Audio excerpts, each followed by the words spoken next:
दीपदुतैवर्तिना वन्दामहे त्रिसंख्योने नवकोटि मुनीश्वरान् नवकोटि मुनीश्वरान् नवकोटि मुनीश्वरान्। अनंतर सत्य परमेश्वरी भगवान की जय।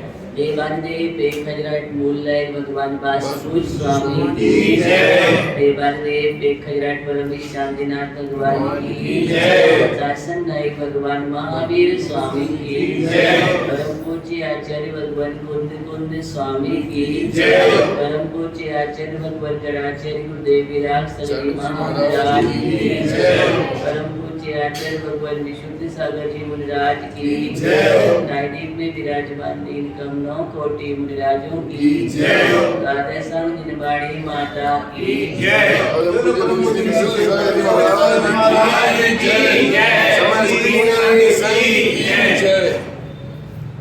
जेदो पितर शास्त्रम जगन्तो पितर शासन तीर्थंकर की पावन पवित्र विशेषता का स्मरण करते हुए हम निरंतर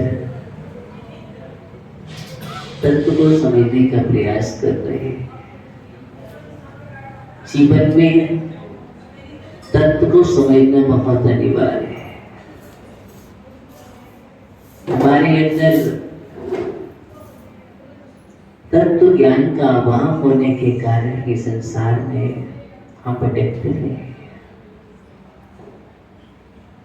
अभी तक हमने समझा ही नहीं है कि जीवन का ध्येय क्या है, जीवन का उद्देश्य क्या है, लक्ष्य क्या है। बस हम जी रहे हैं, हम चल रहे हैं, हम क्रिया कर रहे हैं, यहां तक कि हम कर्तव्यों को भी कर रहे हैं। लेकिन क्यों कर रहे हैं, किस लिए कर रहे हैं, ये हमारा कोई ध्येय नहीं है। मंदिर आते पूजन करते हैं, परंपरागत भी हो रहा है। हम चैन है इसलिए करना चाहिए, कुछ लोग कहते हैं। कुछ लोग कहते हैं कि दर्शन करना हमारा कर्तव्य है इसलिए करना चाहिए। बस कुछ लोग कहते हैं कि पुण्य मिलता है, कुछ कहते हैं हमारे काम बन जाते हैं।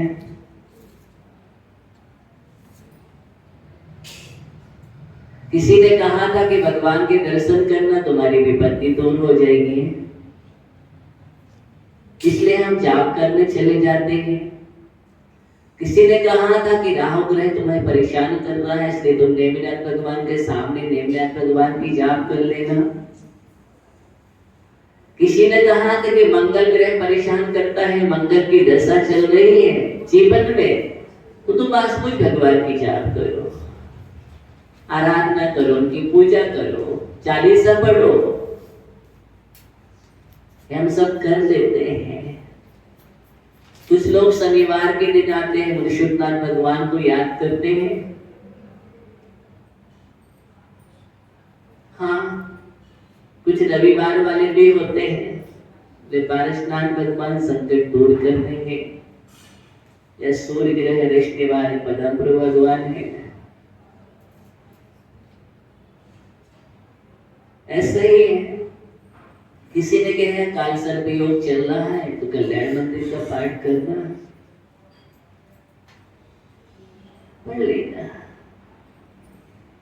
किसी ने कहा कि दीपक जला के काम करना है, किसी ने बोला लाल कपड़े पहन के कर लेना, आसन लगा के बैठ जाना। पूरब की ओर बैठ जाना, उत्तर की ओर बैठ जाना।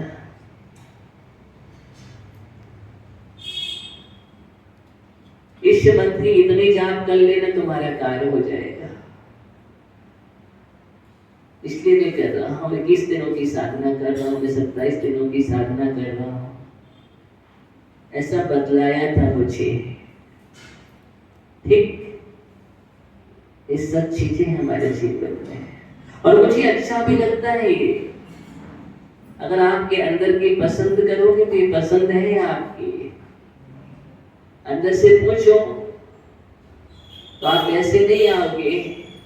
लेकिन कल से कहा जाएगा कि ताबीज दी जाएगी मंत्रित करके सबको, उससे बहुत सारे जीवन में विपत्ति आने वाली दूर हो जाएगी, संकट दूर हो जाएंगे। उसको अपनी भुजा में बांध लेना, ये गले में लटका देना। कल से ताबीज दी जाएगी, सबको बोल देना। देखो फिर हम कैसे दौड़े दौड़े आते हैं। अच्छे अच्छे ताबीज मिलेंगे, हाँ, लेकिन वो प्रवचन के बाद मिलेगी।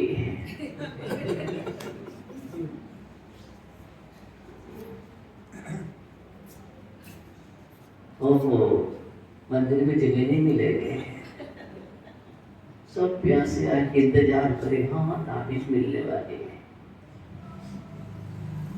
अब तो एक शरीर पर, वो भी मंत्र लाल कपड़े में बांध करके, किसमें? लाल कपड़े में बांध करके एक सिंबल दिया जाएगा सबके लिए। देखो तुम्हारी सारी विपत्तियां दूर हो जाएगी, जाकर के तुम अपने लॉकर में रख देना।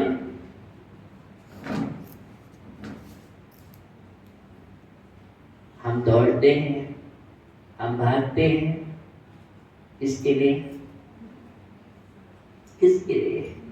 आखिर ये क्या मोक्ष मार्ग के संसार है? हमने कामना ली तो किसके की है छोटू भैया?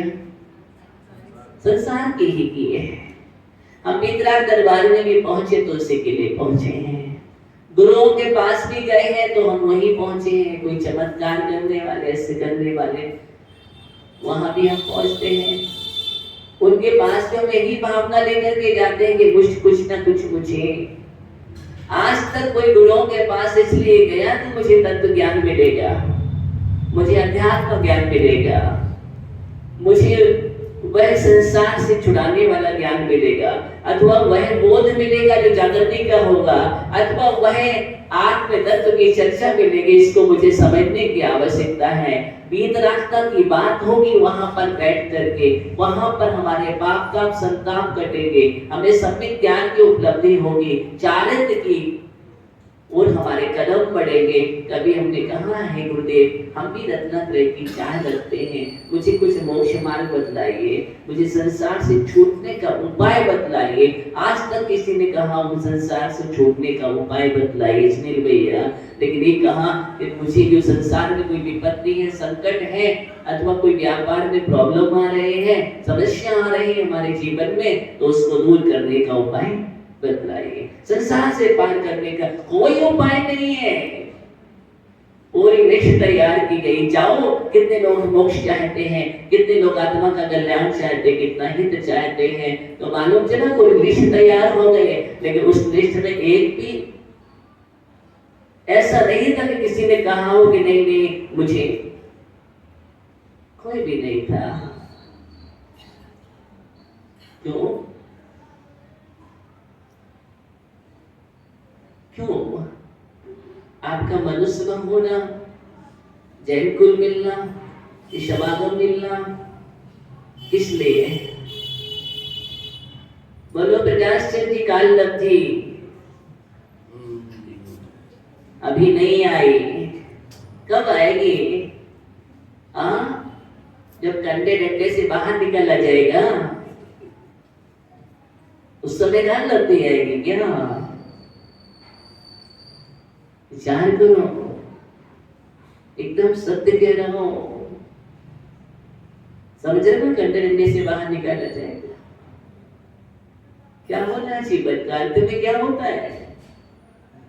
जहां तुम रुके हो ना, जहां तुम रह रहे हो ना, जहां तुम यहां से भागते हो,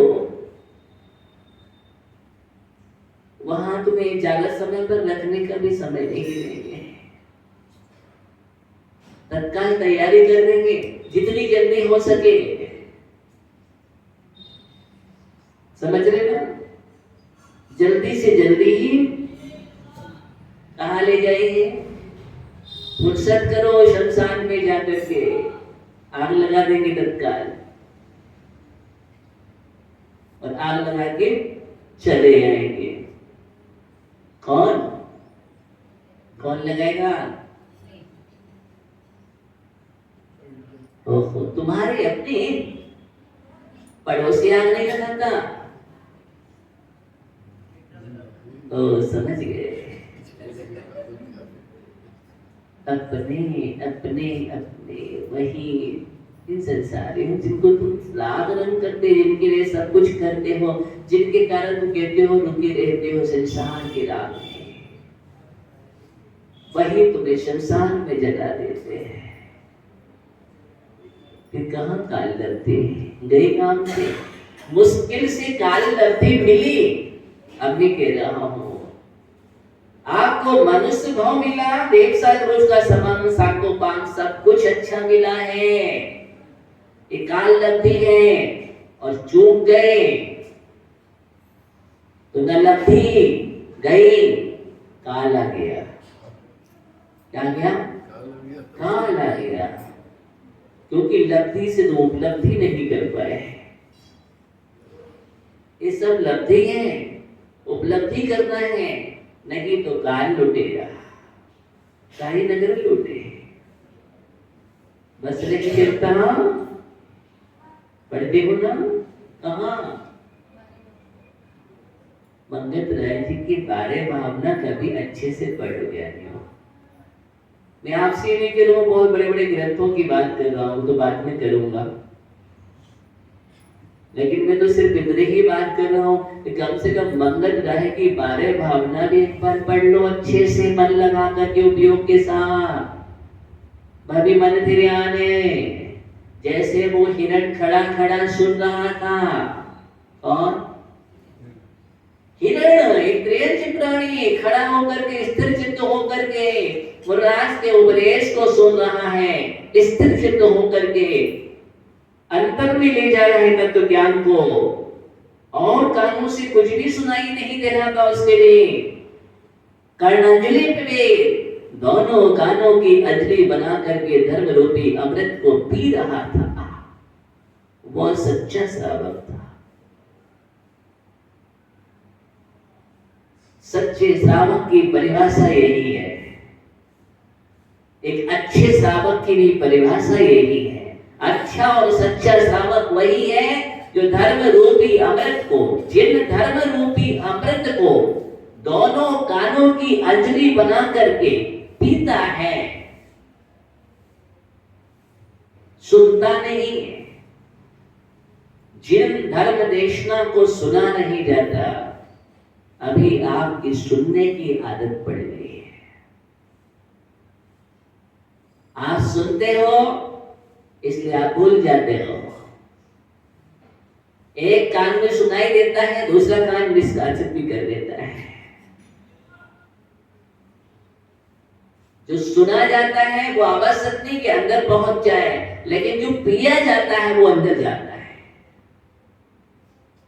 इसलिए आचार्य ने कही सुनने की बात नहीं, पीने की बात की है। देख लो ना, आप समर्थबद्ध स्वामी भी कह रहे हैं, धर्मामृतम सकृष्णा पिबत उपायेद्वान्, धर्म रूपी अमृत को पीना चाहिए। पीने का शब्द प्रयोग किया है, उन्होंने क्या किया है? धर्म रूपी अमृत को तृष्णावान होकर के पीना चाहिए। और अच्छा शब्द का प्रयोग किया है समर्थबद्ध स्वामी ने, कैसे? तृष्णावान होकर के पीना चाहिए। हमें तृष्णा है संसार की।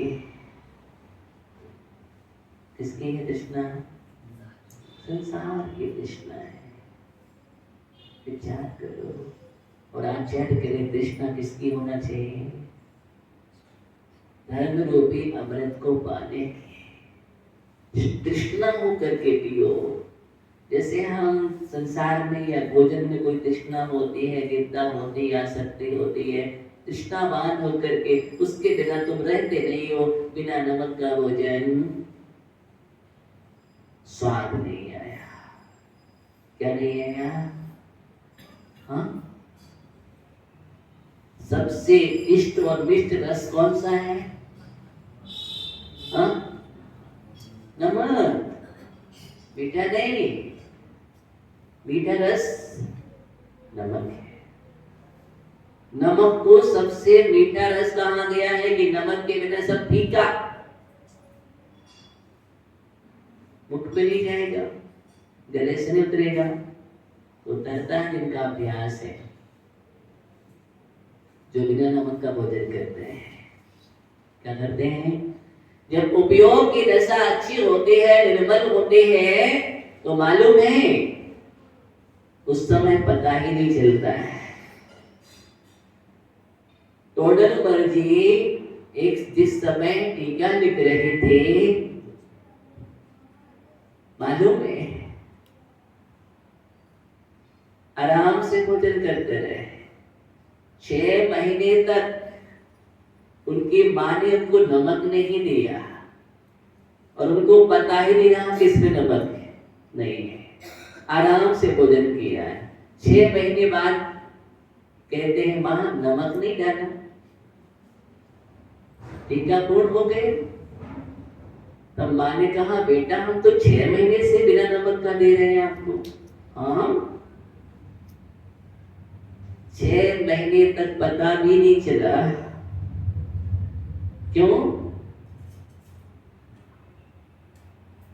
उपयोग की दशा। इसकी ये उपयोग की दशा है ज्ञानियों, क्योंकि उनका उपयोग कहाँ था? उपयोग। हमारा अगर उपयोग अच्छा रहता है तो फिर आसक्तियां नहीं होती, और उपयोग निर्बल ना हो तो फिर आसक्ति हो जाती है, याद आती है अरे इसमें नमक नहीं है, इसमें मिर्ची नहीं है, इसमें मसाला नहीं है, ठीक नहीं लग रहा है, स्वाद अच्छा नहीं लग रहा है। आज तुमने कैसा भोजन बनाया? नीरस भोजन है। कैसा है? कभी नीरस भोजन किया करो। नीरस भोजन का अभ्यास करना चाहिए। हाँ, करना चाहिए। नीरस भोजन शुद्ध भोजन है एकदम। बाकी तो मिर्च नमक सब मसाला डालने के बाद विकृत भोजन कहलाता है। क्या कहलाता है? विकृत भोजन। शुद्ध भोजन क्या है? जिसमें नमक नहीं, घी नहीं, या तेल नहीं, मिर्च नहीं, मसाला नहीं, एकदम सीधा उबला हुआ। ऐसा भोजन करो, देखो बहुत सारी बीमारियां अब तो जैसे ही डॉक्टर बतलाने लगा हुई है तो वो उबला हुआ भोजन करता है। क्या करना है? लेकिन डॉक्टर की बात जल्दी मान लेते हैं, वो गुरुओं की बात नहीं मानते। जो गुरुओं की बात नहीं मानते वो डॉक्टर की बात अंत में माननी पड़ती है, और बस दलिया पे आ जाती है, मुट्ठी डाल कर पानी पीते हैं और उबला हुआ उबली हुई लौकी खाओ।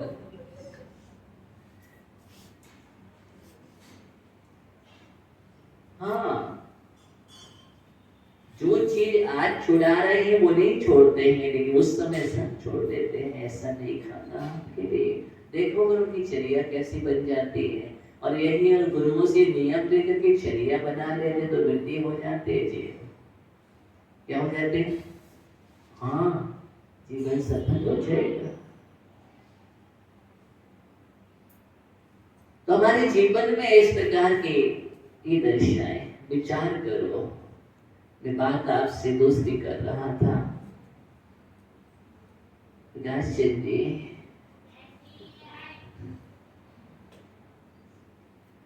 मत कहना काल लत्ती नहीं है। काल लत्ती पर हम बैठ जाएंगे, भगवत कविता पर बैठ जाएंगे, हौनार पर बैठ जाएंगे, नहीं नहीं, ये भी एक अज्ञानता कहलाएगी हमारे जीवन में। हम कोई पुरुषार्थ ना करें संसार के लिए, तो तुमने कभी नहीं सोचा कि हमारी काल लगती नहीं है, जब व्यापार होगा तो होगा, दुकान चलेगी तो चलेगी। बोलो, उस समय तो कभी नहीं सोचा कि तुम घोड़े पर बैठने के लिए तैयार हो गए थे। समझ रहे ना, काल लगती होगी तो हो जाएगी। संसार के कार्यों में हमने कभी विचार नहीं किया कि काल लगती आएगी तब हो जाएगा। आज तुम यही बैठ के रहता, काल लगती आएगी तो भोजन हो जाए।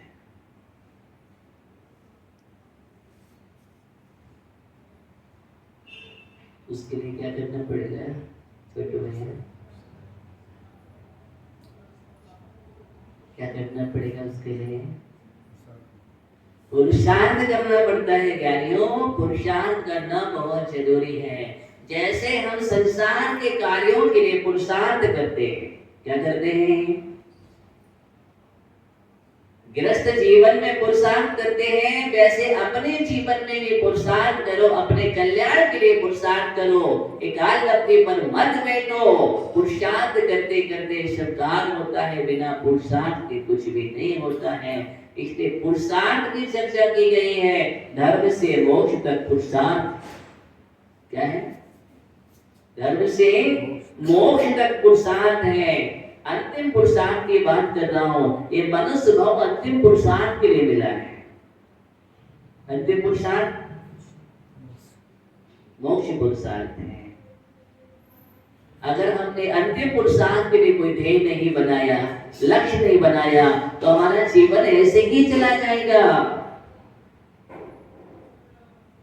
इसलिए अंतिम पुरुषार्थ के लिए अपने जीवन में कदम बढ़ाओ। मंदिर क्यों आते हैं, क्यों पूजन करते हैं, क्यों हम जाप करते हैं, ये सब कुछ हमारे जीवन का लक्ष्य होना चाहिए। बाकी सब चीजें तो पुण्य से मिलती है। एकदम सही बात है। पुण्य से आप तो कितना भी ताबीज पहना दो, बोलो क्या ताबीज तुम्हें बचा लेगी? बचा लेगी? आज तक ऐसी कोई ताबीज नहीं हुई है जिसको कोई मृत्यु से बचा पाया, या भयंकर कोई बीमारियों से बचा पाया। मणि मंत्र तंत्र कोई भी काम में नहीं आते। करते हो मणि मंत्रो सहनता है जो वीर रचे जीवन नैशनम विष्णुय मरण संयमनी। मरण के समय तीन लोक में कोई भी शरण नहीं आता, न मणि, न मंत्र, न तंत्र, न औषधि, कोई भी समर्थ नहीं है। जीवनम नैशनम। इसलिए बात कर रहा था 12 भावना पढ़ो। क्या पढ़ो? एक एक अनुप्रेक्षा का चिंतन करो जीवन में। मणि मंत्र तंत्र मोही मरते न बचावे कोई। लेकिन ध्यान रखिए मूर्तियां तब हम पहुंच जाते हैं, महाराज कोई मंत्र दे दो। और जिन महाराज ने मंत्र दे दिया वो महाराज बहुत अच्छे, हाँ बहुत अच्छे महाराज, बहुत अच्छे महाराज। और जिन्हें नहीं दिया, अरे उनके पास गए थे, कुछ नहीं दिया। और एक है हाथ में ब्रासलेट पहनाया था। अभी तक याद करते महाराज ने ब्रासलेट पहनाया था। क्या पहनाया था? ये महाराज ने ब्रासलेट दिया था। मार्केट से तुम्हारा ब्रासलेट तुम्हें पहना दिया, कौन सी बात है? ब्रासलेट, इससे क्या हो जाएगा? इसलिए महाराज से ब्रासलेट, ताबीज, ये सब चीज नहीं ले जाते हैं। महाराज न देना न लेना, महाराज सिर्फ आशीष देते हैं। क्या देते हैं? आशीर्वाद। आशीर्वाद में ही चमत्कार होता है। इसमें होता है वरनाएं तो यहाँ से निकलती है, उसको फिर करना चाहिए। यही भावना रखना चाहिए। वितरागता के पास जाओ, भगवान के पास जाओ तो वितरागता चाहिए, मुझे कुछ नहीं चाहिए। गुरुओं के पास जाओ तो रत्नात्रय की भावना करो, और जितवाणी के पास जाओ तो बस सिर्फ की देशना, समय ज्ञान, ये भावना रखोगे तो आपके जीवन में इतना पुण्य आएगा, इतना पुण्य कि आप संभाल नहीं पाओगे। जितने भी अनुकूल सामग्री मिलती है साता वेदनी कर्म से मिलती है। किससे मिलती है? बोलो। साता वेदनी कर्म। अगर साता वेदनी कर्म का उदय नहीं है, दुनिया में कोई तुम्हें अनुकूल सामग्री प्रदान नहीं कर सकता है, किसी की भी ताकत नहीं है। और साता वेदनी कर्म का उदय चल रहा है तो साता वेदनी कर्म के उदय में सारी प्रतिकूल सामग्री देने वाला है।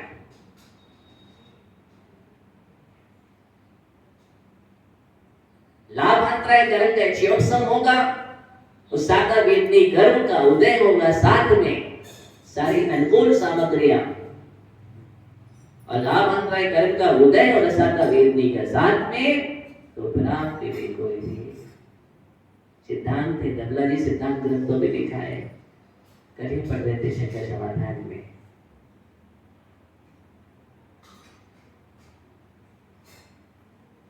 इसलिए कर्म सिद्धांत को समझना बहुत जरूरी है। आज हम इधर बांधते, जब कर्म रस भी समझ लोगे ना तो हमारे जीवन में असीम आस्था हो जाएगी।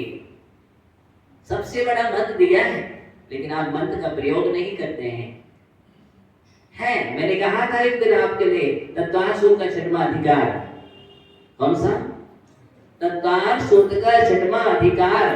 उसमें सारे मंत्र बतलाए, सारे उपाय बतलाए।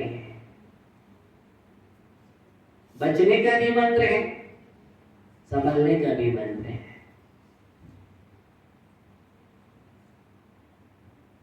हाँ, एकदम सही कह रहे हो। अगर असाता वेदनी कर्म से हम बच जाते हैं तो साता वेदनी अपने आप सही रहता है। और असाता वेदनी कर्म के आश्रमों के कारण जो दिए सूत्र को पढ़ो, अपने जीवन में दुख शोक तापा क्रंदन मद परिवेदना न्यात स्थान इस वेद्यस्य दुख शोक तापा क्रंदन मद परिवेदना परिवयास्त स्थान इस वेद्यस्य। असाता वेदनी कर्म के आश्रम के हेतु है। दुख करना, आंसू बहा रहे, दुखी हो रहे बैठे बैठे, चेहरा फीका पड़ गया,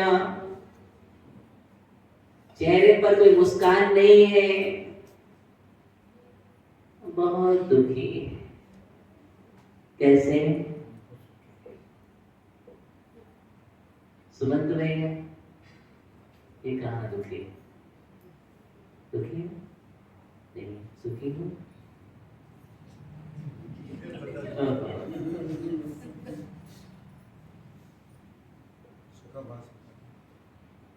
जब चाहे हम दुख में बैठे, जो पीड़ा रूप परिणाम है, कौन सा परिणाम है?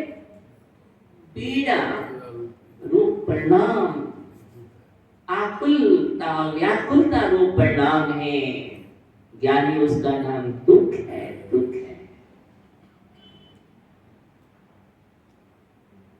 हम बैठे हैं, जब चाहे माथा पकड़ के बैठ गए, जब चाहे मुंह लटका के बैठ गए, चिंताग्रस्त हो गए, बहुत दुखी जीवन है मेरा, इतने कहने से सुखी हो जाएगा?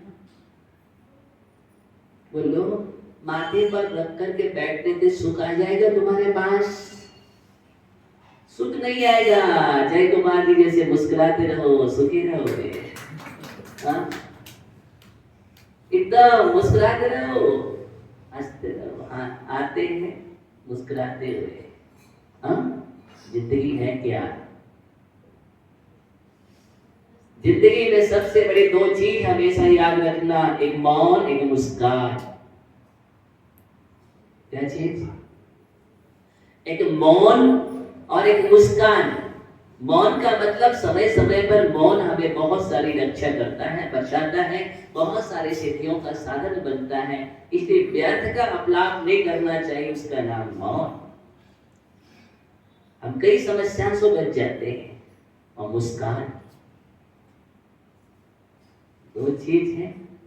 अब आपके जीवन में कभी भी युद्ध नहीं होंगे, कभी भी झगड़े नहीं होंगे, कभी भी संवाद नहीं हो सकते हैं जिसके पास ये दो चीज है। इसलिए हमेशा अपने पास लेकर के रखो। क्या चीज? मौन और मुस्कान हमेशा उपलब्ध होना चाहिए। जहां भी जाओ, जब भी घर से निकलो, घर में निकलोगे घर में भी रहो, तो दो चीज हमेशा लेकर के चलो। पदम चंद जी जेब में डाल करके रखो, हर समय काम में आती है। बहुत बढ़िया चीज है। एकदम इसको अपने जीवन में उतार लेना। एकदम मैं सत्य कह रहा हूं, कदम कदम पर आपको काम में। मौन रहेगा, विसंवादों से बच जाओगे, समस्याओं से बच जाओगे। और मुस्कान रहेगी तो सब तुम्हारी हो जाएगी। हाँ, मुस्कान एक आकर्षण करता है, सबको जोड़ता है। और मौन दूरियों को करने नहीं देता, बचा लेता है मुझे। ये उपलब्धियां हैं उसकी। और आप मौन नहीं है, कोई विषमवाद की बात आ गई, आपने शब्दों का बौछार शुरू हो गया, जवाब शुरू हो गए, क्या बढ़ेगा? महाभारत तैयार। और क्या, ये महाभारत तैयार हो जाती है। अगर ये मौन की आदत बन जाए तो महाभारत से हम बच जाएं, रामायण चलेंगे, महाभारत नहीं। हम महान भारत में रहते हैं, महाभारत में थोड़े रहते हैं। कहाँ रहते हैं? महान भारत देश में रहते हैं। भारत जी रहते हैं। एक महाभारत हो चुकी, बहुत बड़ी हुई है, बहुत बड़ी है। अब दूसरी महाभारत की कोई आवश्यकता नहीं है।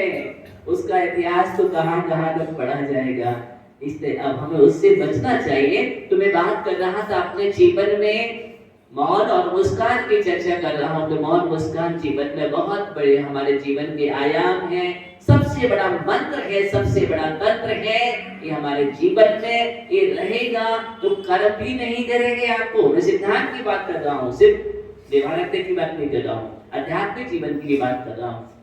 अगर दो शक्तियां जिसके पास होती हैं, ध्यान रखना, दीक्षा लेते ही तीर्थंकर भगवान मौन धारण कर लेते हैं, उनको केवल ज्ञान हो जाता है। क्या होता है? केवल ज्ञान हो जाता है। अधिक से अधिक साधु को कहा गया मौन रहना चाहिए। क्यों? ऊर्जा का संग्रह होता है। सबसे ज्यादा ऊर्जा नष्ट होती है बोलने में। इसलिए हमें एक बात तो मतलब भाषा वर्णा सीमित है, उनको बचा के रखना चाहिए। मिली है वर्णाएं, अगर हम वर्णाओं का दुरुपयोग करते हैं, अपव्यय करते हैं, तो फिर आप हो सकता है आगे जाकर के गूंगे हो जाओ। हाँ, इसलिए मौन रहने की आदत डालो। श्रावक के लिए भी कहा गया है शब्द स्थानम मौनम शब्द स्थानम। 7 स्थानों पर मौन रहना चाहिए। कहा? 7 स्थानों पर मौन धारण करना चाहिए, ऐसा लिखा हुआ है। श्रावक के लिए, साधु के लिए तो मौन है, सिर्फ तत्व चर्चा करने के लिए मौन होना चाहिए। बाकी समय अपनी क्रियाएं है, स्तोत्र है, भक्तियां है, परिक्रमण है, तत्व चर्चा है, उपदेश है, बस। जहां पर रात की चर्चा, संसार की चर्चा, उस समय मौन। इससे ऊर्जा का संग्रह होता है, बचते हैं, अपनी एनर्जी सुरक्षित रहते हैं। और ऐसा कहा है कि मौनम सर्वार्थ साधनम, आगम ने लिखा है मौन से संपूर्ण अर्थों की सिद्धि होती है, यहां तक कि वचन सिद्धि भी हो जाती है।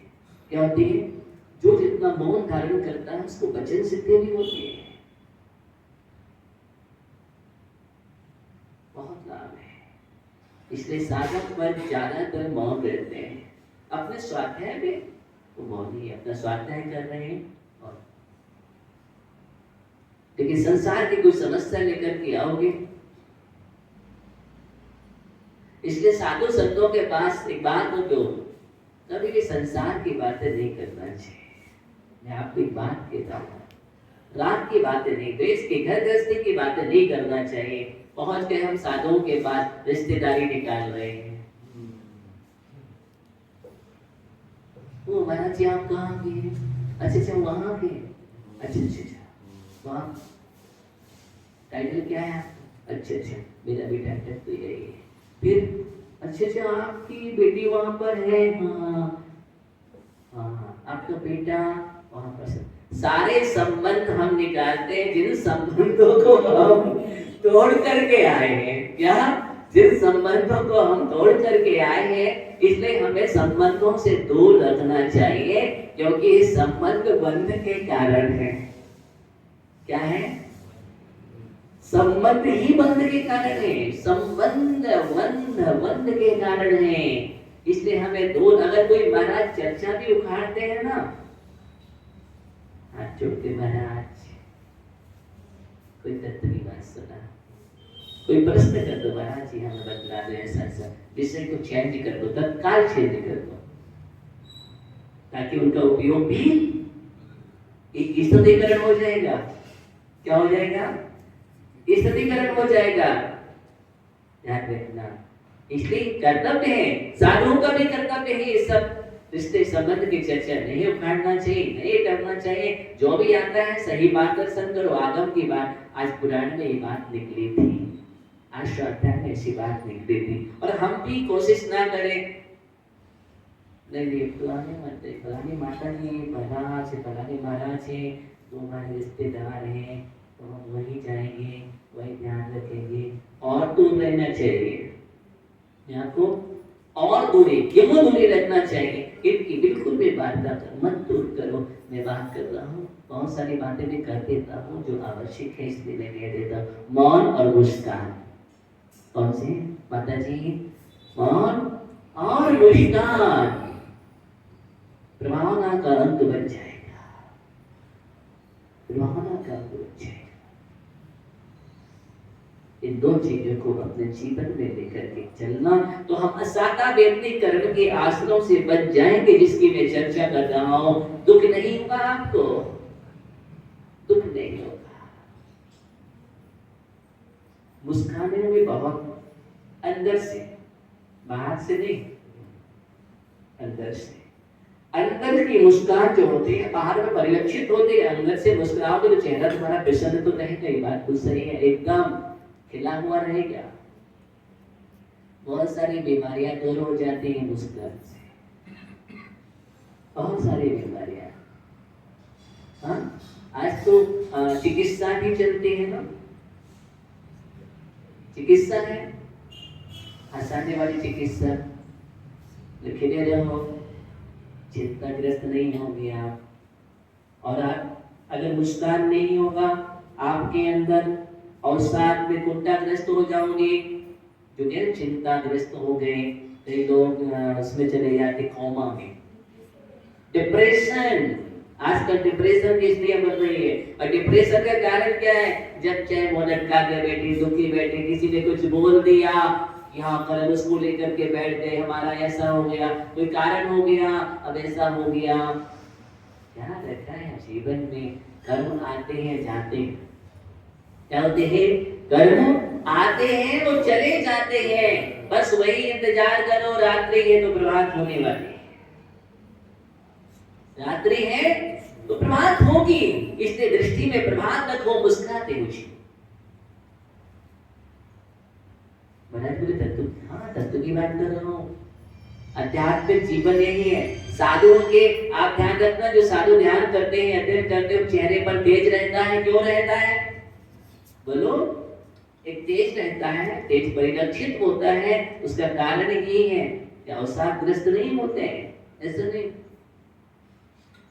कोई बात नहीं, कोई मेरी बात नहीं मानी किसी ने, अब चिंता में ये तो सुनते ही नहीं है मेरी बात। बताओ महाराज की बात नहीं मानते, किसकी बात माने? ये भी नहीं, कोई आवश्यकता नहीं तुम्हारी बात मानी जाए। और तुम बात मनवाने के लिए थोड़े साधु बने हो। एक बात और ध्यान रखना, स्पष्ट कह रहा हूं, बात मनवाने के लिए साधु नहीं बने। साधु साधना के लिए बने। किसलिए बने हो? साधु साधना के लिए बने हैं। साधना तुम्हारे जीवन का अंग है, लक्ष्य है, श्रृंगार है। इसलिए अपने साधना में डूब जाओ। सर्व द्वंद्व गुण मुक्तो व्याख्यानानि वर्जित। यहाँ तक इंद्र नीति साहब का चरित्र नीति आचार नीति सार में लिखते हैं, सर्व द्वंद्व गुण मुक्तो, संपूर्ण द्वंद्वों से जो रहित होता है उसका नाम साधु।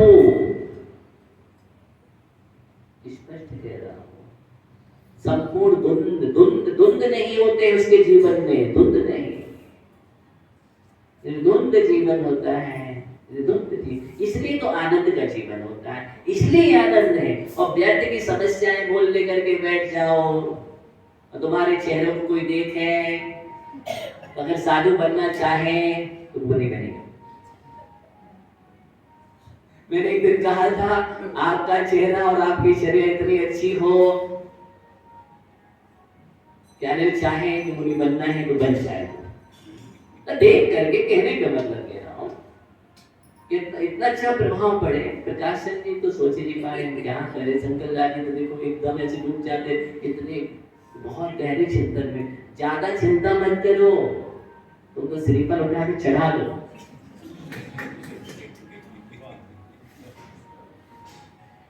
चिंता मत करो, समय आपका हो गया है। तो आज का विषय याद रखना, फिर आगे बढ़ाएंगे। तो अपने जीवन में धर्म रूपी अमृत को सुनना नहीं है, पीना है। क्या करना है? पीना है। और पी करके हिरण जैसे एकाग्रचित्त होकर के, जैसे हिरण खड़ा है, ध्यान डूब गया तत्व चर्चा में, तत्व के ज्ञान में अवगाहन कर रहा है, वह हिरण आगे क्या बना कल बतलाएंगे। ओम नमः सिद्धेश्वर।